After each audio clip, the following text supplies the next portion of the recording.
Красивейший коралловый атолл, история которого беспощадная и жуткая, но с хорошим концом.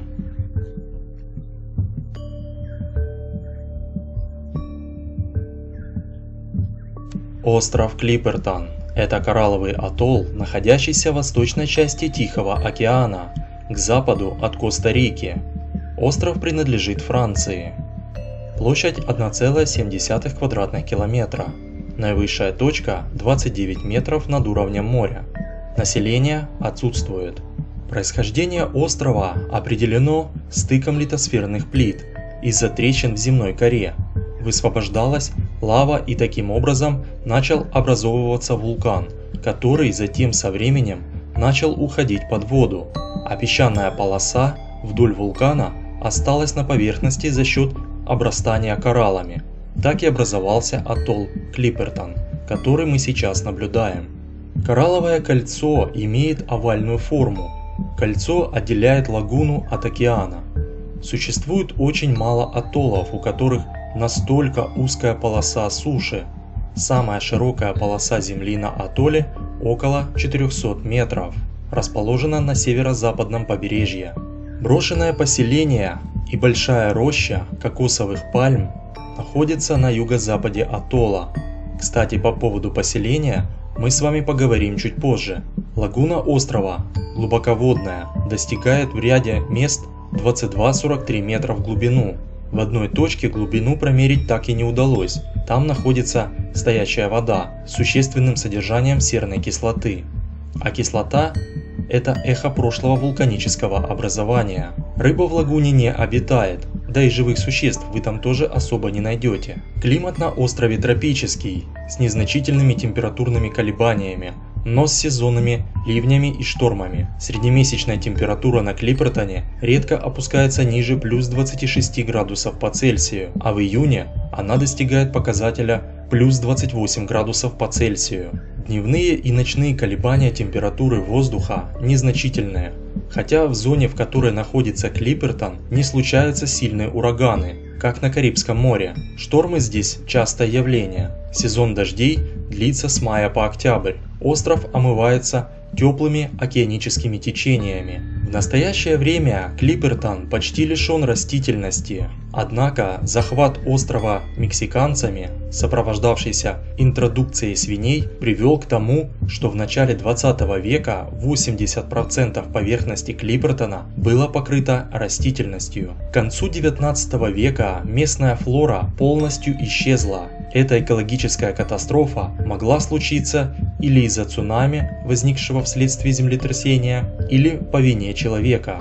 Завезенные добытчиками гуано свиньи стали поедать местных крабов, уничтожавших появляющуюся растительность. Люди завезли на остров многие новые виды растений. После истребления всех свиней в середине 20 века на острове стали свободно размножаться птицы и крабы. Миллионы крабов снова стали последовательно уничтожать всю растительность острова. Остров Клиппертон назван в честь английского пирата Джона Клиппертона, который облюбовал это место для своего уединения и клада награбленных богатств. Многие считают, что остров могли обнаружить значительно раньше, в 16-17 веках. Испанские мореплаватели, а некоторые из них утверждают, что остров Клиппертон был открыт Фернаном Магелланом еще в 1521 году. В августе 1825 года на острове официально высадился первый человек, американский капитан Маррелл. В 1858 году Клиппертон вошел в состав Франции. Для этого к атоллу было направлено судно «Амираль», на борту которого находился лейтенант Виктор Кервегион. Именно им была проведена официальная процедура присоединения острова. В конце 19 века на острове проведено несколько исследований, основной целью которых было выяснение расположения залежей фосфатов. В это же время компанией из Сан-Франциско начались первые разработки фосфатов на Клиппертоне, когда в ноябре 1897 году у Клиппертона причалило французское военное судно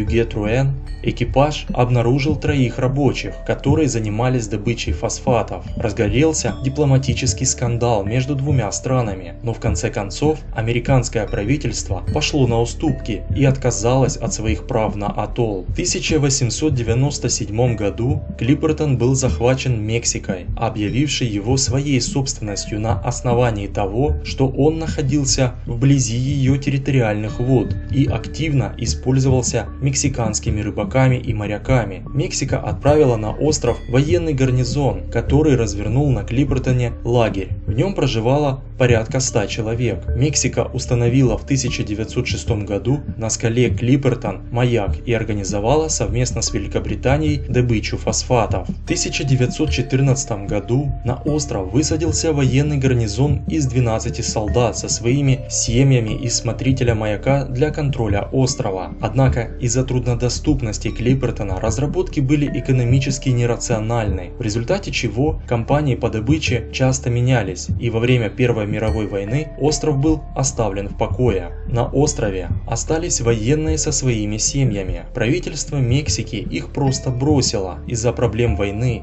даже забыли о наличии людей на острове. Ранее туда направлялись корабль для обеспечения продовольствием. Также ранее продовольствие поставлялось каждые 2 месяца из Акапулько кораблем. На острове росли 9 кокосовых пальм. Было принято решение, что только женщины и дети будут питаться кокосовыми орехами. Они получали по 1 ореху на 1 неделю. Также люди питались яйцами приморских птиц, улитками и крабами. Ящерицы считались деликатесом, а рыба, за исключением опасных акул, к острову не подплывала. Несколько солдат умерли от цинги. В попытке выбраться с острова и позвать на помощь, оставшиеся солдаты разбились на рифах. После этого на остров обрушился ураган и разметал большинство лачуг. Смотритель маяка провозгласил себя королем. Не подчинившихся его воле женщин он грозился убить и бросать на съедание акулам, что и случилось с одной семьей. В его гарем вошли почти все женщины, но со временем женщины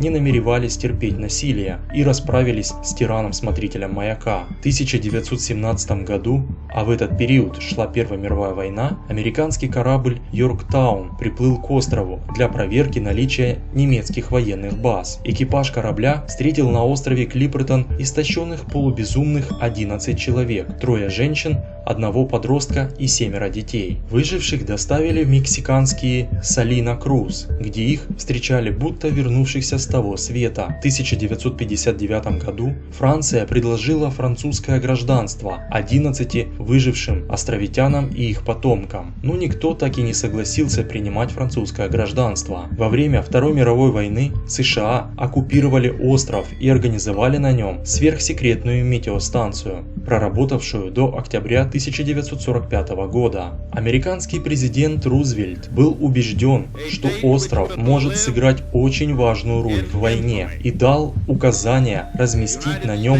аэродром и базу для гидросамолетов. Когда это стало известно Франции, произошел довольно серьезный скандал между двумя странами. После окончания Второй мировой войны с острова уехали все люди. С этих пор Клиппертон в основном посещает суда ВМФ Франции и мексиканские суда, занимающиеся выловом тунца и акулы. 7 апреля 1980 года на Клиппертоне развернута автоматическая метеостанция. В 1981 году Академия наук заморских территорий рекомендовала правительству Франции создать на острове собственную экономическую инфраструктуру, построив на Клиппертоне взлетно-посадочную полосу и порт в лагуне. Это подразумевало создание каналов, которые соединили бы лагуну с водами Тихого океана. Однако в связи с географической изоляцией атолла, его маленьким размером, этот проект был отвергнут. О претензиях на остров в середине 1990-х годов заявляло непризнанное виртуальное государство Доминион Мельхиседека. Требование не было принято официальными властями всерьез, так же как и само государство. На Клиппертоне продолжают продолжают проводиться различные научные экспедиции, изучающие экосистему острова и ее эволюцию. Что касается экономики острова, то остров необитаем, никакой экономической деятельности не ведется. Имеются обширные морские биоресурсы, шельфовые залежи никеля, кобальта, золота и марганца. Обладание островом обеспечивает владельцу исключительно экономическую зону площадью 440 тысяч квадратных километров. Франция рассматривает возможность разместить на острове космодром. В территориальных водах описано 115 видов рыб, однако в настоящее время ведется промысел только тунца. Всех хочу поблагодарить за просмотр и ваши лайки. Оставляйте комментарии под видео, выражайте свое мнение и смотрите другие интересные видео на канале Лиа.